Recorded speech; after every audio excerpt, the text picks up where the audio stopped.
घुटने में और पाँव में दर्द हुआ और वो चेयर में बैठ के नमाज पढ़ने लगे, तो मैंने उनको एस केयर दिया और आर केयर दिया। हकीम सुलेमान खान साहब ने कौन सा ऐसा जादू है इस दवा में कि मैं खाया तो 2-3 महीना ही, मगर अब 10 साल हो गए, मैं अभी तक ठीक हूँ।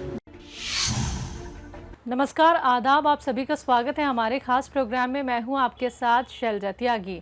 दर्शकों, हकीम सुलेमान खान साहब की टीम जैसे कि बैंगलोर तो पहुंची गई है, लेकिन आज मैं आपसे रूबरू कराऊंगी कि ऐसी खास शख्सियत को जो हकीम सुलेमान खान साहब की दवाइयों के ज़रिए लोगों की खिदमत कर रहे हैं। तो मुनव्वर साहब हैं कौन, जानेंगे उन्हीं से और आपको भी उनसे मुलाकात कराएंगे। तो चलिए मिलकर उनका स्वागत करते हैं। स्वागत है सर, आपका इस्तकबाल है। शुक्रिया जज़ाक। सर, हकीम साहब से आप किस तरह से जुड़े और कैसे वो पूरा आपका सफ़र रहा, जानना चाहूँगी। अल्हम्दुलिल्लाह, हकीम साहब से आज से तकरीबन 10-12 साल पहले नई दुनिया पेपर के ज़रिए से मुलाकात हुई और उसके बाद जो है फिर ये सफ़र सिलसिला शुरू हुआ। सबसे बड़ी खुशी की बात ये रही कि ये तो हमारा ख़ानदानी पेशा है, हिकमत और जड़ी बूटियों से दवाई बना करके लोगों की खिदमत करना, मगर एक नई जहत दे करके, एक नया सिमत दे करके हकीम सुलेमान खान तूर साहब ने जो लोगों को फ़ायदा पहुंचाने का एक बेड़ा उठाया था, तो उससे मैं काफ़ी मुतासिर हुआ, क्योंकि उन्होंने बहुत आसान कर दिया यूनानी दवा को। बिल्कुल। इससे पहले क्या होता था कि कड़वी कसाली दवाइयाँ दे करके लोग जो है लेते थे और ले जाने के बाद फिर शोकेश वगैरह में रख देते थे, 1-2 बार खाने के बाद खाते नहीं थे जी। क्योंकि मुंह का जायका हर आदमी को आज के दिन में, मॉडर्न ज़माने में हर आदमी चाहता है कि भाई चलते फिरते मुंह में डाले चलते बने। अब यूनानी में ऐसा कुछ नहीं था। यानी यूनानी में आप अगर देखेंगे, आपको समझ लो घुटने का दर्द है तो आपको कोई माजून लेना पड़ेगा या कोई सिरप लेनी पड़ेगी, जो सबके सब जायके के एतबार से बिल्कुल कड़वा होता है। तो हकीम सुलेमान खान तूर साहब ने ख़ास किस्म की एक नौइयत इख्तियार किया कि भाई आज के मॉडर्न ज़माने में, जबकि हमारे बच्चे बर्गर और पिज़्ज़ा में अपने बिलीव रखते हैं और वही खा करके टाइम पास करते हैं, तो मैं यूनानी को क्या कर सकता हूँ करके उन्होंने जो है दर्द के लिए एस केयर नाम से जो दवाई बनाई। मैं समझता हूँ कि दुनिया के अंदर अगर उसको नंबर दिया जाए तो शायद वो नंबर 1 पे आएगी। एस केयर दवाई का ऐसा करिश्माती एतबार से लोगों का इलाज होता है कि हमारे पास 50 साल, 60 साल, 80 साल के मरीज ऐसे भी मिले हैं कि बिल्कुल बेड में पड़े हुए थे, चलना फिरना मुश्किल था। मैं आपको सैकड़ों ऐसे लोगों से मिला सकता हूँ। तो वो लोग क्या है कि आए, बाज लोगों को तो ऐसा हुआ कि हम लोग दवाखाने से बाहर उनको देखते थे, वो इतना चल के नहीं अंदर आ सकते थे। और बहुत सारे पेशेंट को खुद हकीम सुलेमान खान साहब तूर साहब जब यहाँ तशरीफ़ लाते थे तो हमारे रॉयल सिद्दीकी शिफाखाना में, तो वहाँ से जो है वो क्या करते थे कि कार में ही जाके पेशेंट को देखते थे और बस 2-4 मिनट की गुफ्तगू के बाद उनको ऐसा महसूस होता था। हकीम सुलेमान साहब की शख्सियत एक ऐसी शख्सियत है कि उनको देख करके बोलते थे, नहीं आधी बीमारी तो ठीक हो गई, दवा खा के मैं आधी ठीक हो जाऊंगी। और अल्हम्दुलिल्लाह 1-2-3 महीने में ऐसा होता था, जो व्हील चेयर में आने वाली पेशेंट या आने वाला पेशेंट या ऐसे ही कार से नहीं उतर सकने वाला भी 3 महीने के बाद वो चल करके आता था और आने के बाद जो है अल्हम्दुलिल्लाह बोलता था कि हजरत मैं बिल्कुल ठीक हो गई। ऐसे बहुत सारे पेशेंट हमारे पास। यही हमारे शहर बेंगलोर की एक मुअज़्ज़ज़ शख्सियत है, मैं उनका तारुफ कराना चाहूँगा। इंजीनियर अब्दुल कादिर साहब हैं, वो है बसवेश्वरा नगर के, बड़ी मुअज़्ज़ज़ शख्सियत है। उनकी खूबी की बात मैं आपको बता दूं, हालांकि उन्होंने बताने मना भी किया था। उनकी खूबी की बात यह है कि एक ज़माने से, यानी कि तकरीबन 25 साल से उनकी कभी जो है तकबीर उला फौत नहीं हुई। यानी 5 वक्ता नमाज अपने टाइम पे पढ़ते हैं वो। तो उनको घुटने में और पाँव में दर्द हुआ और वो चेयर में बैठ के नमाज पढ़ने लगे। फिर हकीम साहब के बारे में मालूम हुआ तो वो हमारी दवाखाना आए और आने के बाद तो मैंने उनको एस केयर दिया और आर केयर दिया, दोनों दवाई दी। अल्हम्दुलिल्लाह अभी 80 साल की तकरीबन उनकी उम्र है, पूरी नमाज अच्छी तरह पढ़ते हैं। बोलते हैं यार हकीम सुलेमान खान साहब ने कौन सा ऐसा जादू है इस दवा में कि मैं खाया तो 2-3 महीना ही, मगर अब 10 साल हो गए, मैं अभी तक ठीक हूँ। तो ये हकीम साहब की एक ख़ास खुसूसियत है कि उन्होंने यूनानी को एक नई सिमत दी। हमने किताबों में पढ़ा था कि मसीहुल मुल्क हजरत हकीम अजमल खान साहब यहाँ हुआ करते थे, जी जी। जो अंग्रेज लोग उनसे दवाइयाँ इलाज करवाया करते थे। उस जमाने की बात है, अंग्रेज के जमाने की। इस दौर में अगर कोई हकीम अजमल खान का नाम रोशन कर रहा है तो मैं समझता हूँ वो हकीम सुलेमान खान तूर साहब है। बिल्कुल सही बात कही आपने सर। पूरे बैंगलोर में और बैंगलोर के आसपास जितने भी एरिया हैं, मतलब मुझे लगता है कि गिनती नहीं होगी जितने लोगों की आप खिदमत कर रहे हैं हकीम साहब के सारी दवाइयों के ज़रिए, सारे नुस्खों के ज़रिए। तो बहुत लंबे समय से आप जुड़े हुए हैं और साल 2 साल भी नहीं कहूँगी, जब से शुरुआत हुई तभी से आप जुड़े हुए हैं। कभी ऐसा भी आपका अनुभव रहा, एक्सपीरियंस रहा कि कोई पेशेंट बेड से उठ नहीं पा रहा है, उसे लग रहा है ज़िंदगी बिल्कुल निरस हो गई है, अब मैं ठीक ही नहीं हो सकता हूँ, तो ऐसे भी कुछ पेशेंट आपके पास आए और उन्हें आपने जो दवाइयाँ दी उससे उम्मीद जागी कि नहीं मैं ठीक हो रहा हूँ और मैं बेहतर हो गया हूँ? ऐसे तो बहुत सारे पेशेंट हैं, एक दो नहीं। मिसाल के तौर पे एक हमारे शहर बेंगलोर की मशहूर शख्सियत है चिनन पालिया, एक मैको फैक्ट्री के सामने एक इलाका है चिनन पालिया, वहाँ पर एक मोहल्ला है और वहाँ पर एक बड़ी मस्जिद है। उसके एक साबिक सेक्रेटरी है इंजीनियर फेरोज खान साहब। उनकी हालत ये थी कि अचानक उनको कमर में दर्द शुरू हुई और दर्द की वजह से वो उठ करके चल नहीं सकते थे, यहाँ तक कि टॉयलेट जाना तो बहुत मुश्किल था उनके लिए। उन्होंने खुद कहा और उनका इंटरव्यू हमने सालार में भी छापा। जी जी जी। आपने पूछ लिया इसलिए मैं बता रहा हूँ, अगर कोई मेरा इंटरव्यू बेंगलोर वाला सुन रहा है तो डायरेक्ट जाके उनसे मिल सकते हैं क्योंकि वो मशहूर शख्सियत है। और वो जो है यहाँ के HL में सीनियर इंजीनियर के पोस्ट पर है, सीनियर इंजीनियर के पोस्ट पर है। अचानक उनको कमर में दर्द होने की वजह से वो बिल्कुल माजूर हो गए थे। उसके बाद उन्होंने यहाँ की एक मशहूर हॉस्पिटल है, उस हॉस्पिटल में उन्होंने अपना इलाज कराया। तो उन्होंने कहा कि सर्जरी के अलावा कुछ भी नहीं हो सकता है, सर्जरी के अलावा कुछ भी नहीं हो सकता है। इन्होंने सर्जरी के लिए पैसा भी भर दिया। किसी दोस्त ने फिर हमारा एड्रेस दिया कि हकीम सिद्दीकी से आप मिलिए, तो वो कहा कि यार हिकमत में क्या है, ऐसा कुछ भी नहीं है, नहीं होता, मेरा तो 2 दिन के बाद ऑपरेशन है। तो बोले 2 दिन है ना, 2 दिन के लिए जाओ आप। जी जी जी। तो मेरे पास 2 दिन के लिए 2 दिन पहले वो आए और आने के बाद मैंने उनको पूरा ये कहा, मैंने कहा भाई जादू की छड़ी तो हमारे पास है नहीं जो मैं फेर दूं और आप ठीक हो जाए। हमारी दवाई आप 10 दिन खाइए, अगर 10 दिन में 5% फायदा हो जाए तो आप ऑपरेशन मत कराना, और अगर पैसा आप भर दिए हो और अगर नहीं आपका फायदा नहीं हुआ तो आप करा लेना। तो वो फेरोज साहब जो है, इंजीनियर फेरोज साहब, वो जब मेरे पास आए थे तो वो चल नहीं सकते थे, 2 आदमी के सहारे से आए थे। जी जी जी। बड़ी मुश्किल से। वो खुद बताते हैं कि मुझे टॉयलेट जाने से ऐसा लगता था कि मौत अच्छी लगती थी, इस कदर मैं परेशान था। तो उसके बाद जो है वो आए, आने के बाद मैंने वो स्केयर दिया उनको और देने के बाद वो लेके गए और खाए। खाने के बाद पाबंदी से वो 3 महीना खाए और हमारी मुलाकात भी नहीं इस बीच में, एक बार भी फिर नहीं मिले वो हमसे। उसके बाद जो है तकरीबन 1.5 साल या 2 साल के बाद वो अपने किसी नॉन मुस्लिम अपने दोस्त को लेके आए मेरे पास। लेके आने के बाद वो आके पहला सवाल ये किया कि हकीम साहब मुझे पहचाने।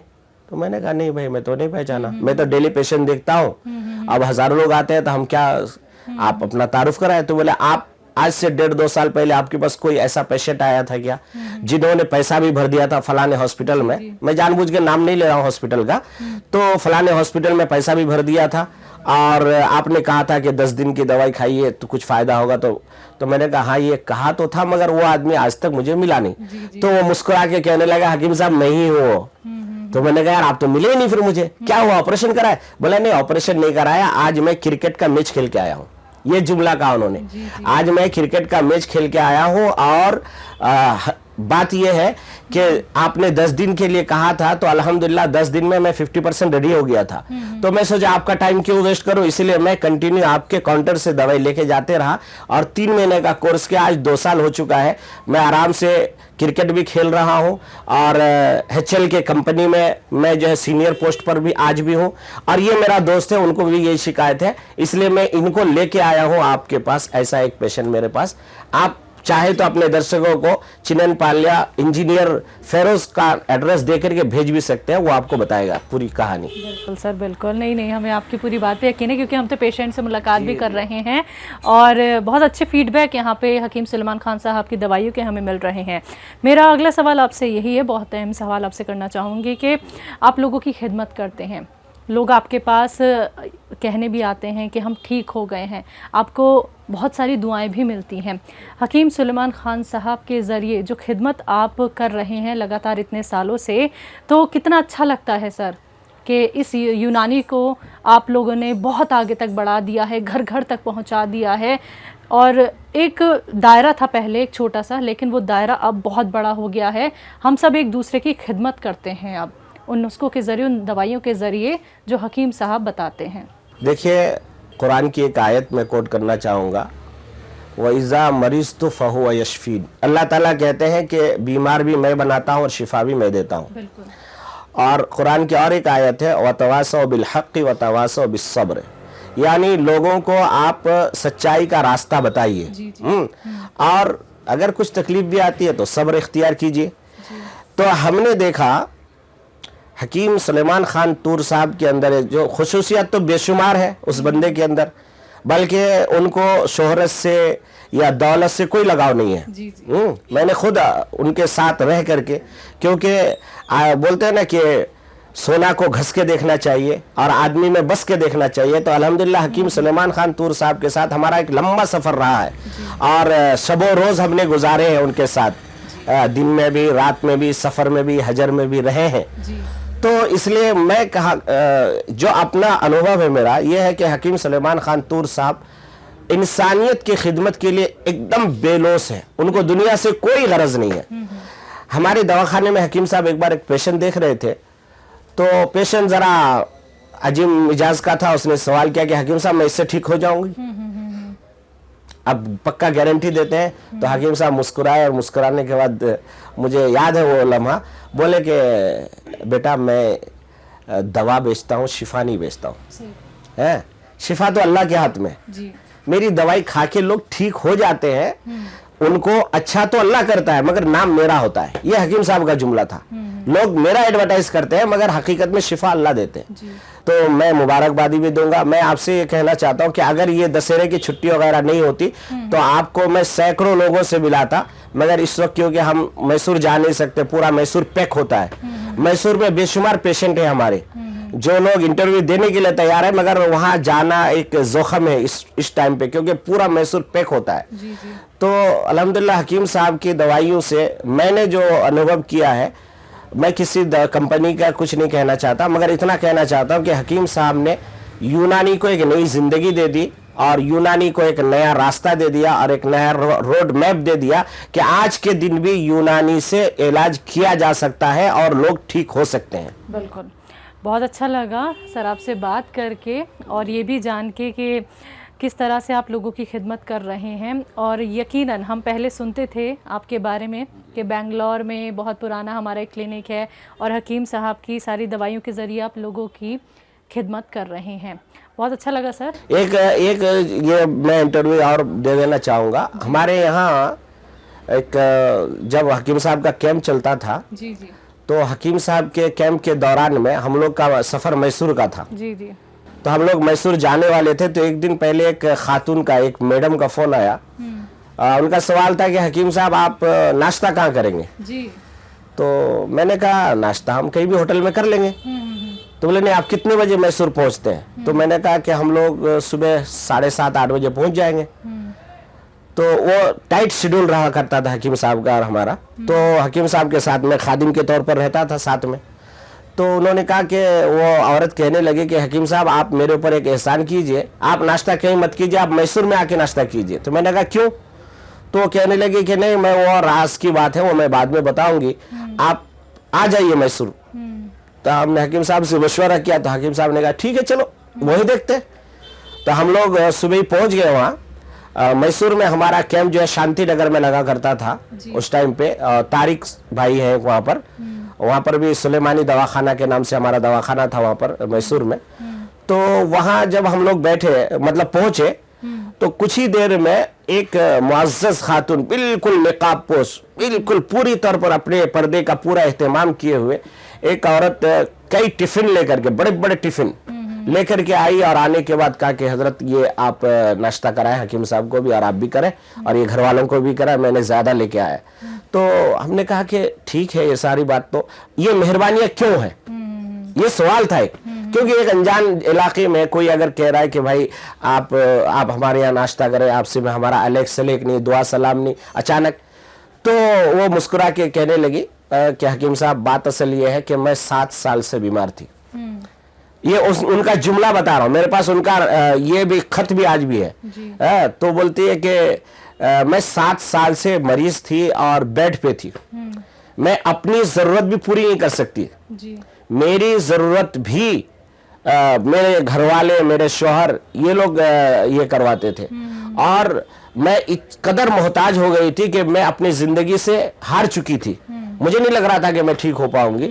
इतने में सालार में हकीम सुलेमान खान तूर साहब का मैंने एडवर्टाइज देखा, तो आप लोग का कैंप वहाँ पर आपके सिद्दीकी शफाखाने में था, तो इसलिए मैं वहाँ आई थी। तो आपको याद होगा 2-3 महीना पहले कि आपने एक पेशेंट को, यानी हकीम साहब को कह रही थी वो, कि आपने एक पेशेंट को कार ही में देखा था, हम उठ के जा नहीं सकते थे। तो कहा कि हाँ ये तो देखा था। कहा कि वही पेशेंट मैं हूँ और अल्हम्दुलिल्लाह आपकी दवाई के ज़रिए से, यानी एस केयर और आर केयर के ज़रिए से मैं मुकम्मल 7 साल के बाद सेहतयाब हो गई। तो जब आप लोग आ ही रहे थे यहाँ पर, तो इसलिए हमने सोचा कि कम से कम मैं ठीक हुई तो हकीम साहब को अपने हाथ का बना हुआ खाना खिलाओ। ये सारा खाना, यानी उसमें बिरयानी, मछली और कबाब, बहुत सारा मीठा उठा, पूरा एक डिश था।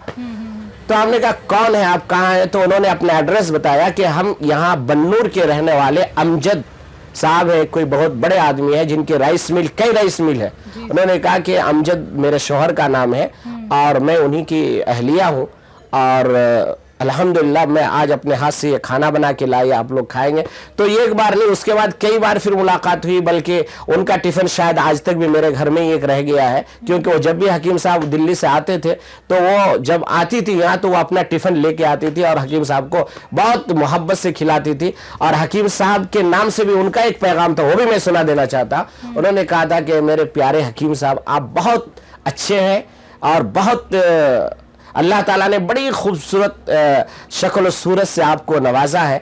क्योंकि मैं दाइया हूँ, यानी दीन की दावत देना मेरा काम है। तो उस औरत ने एक जुमला दिल से लिखी थी, वो लिखा था कि अगर आपके चेहरे पे भी अल्लाह के नबी सल्लल्लाहु अलैहि वसल्लम की सुन्नत सज जाए तो आप बड़े खूबसूरत लगेंगे और आपका चेहरा देख के लोग जो है ईमान में दाखिल होंगे। ऐसा जुमला था उनका।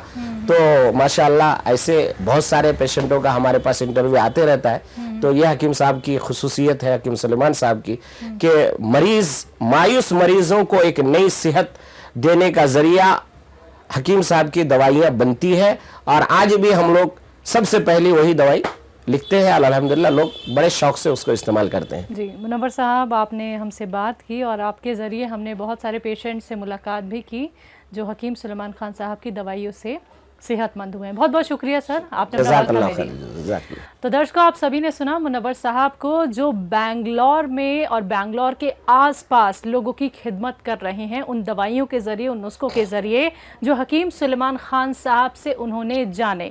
तो आप लोग भी हमारे साथ जुड़ सकते हैं। अगर बेंगलोर में आप रहते हैं, बेंगलोर के आसपास भी आप रहते हैं, तो आप हमारे क्लिनिक पर विजिट कर सकते हैं। तो आज के इस खास कार्यक्रम में बस इतना ही। अब मुझे भी दीजिए इजाज़त। नमस्कार, आदाब।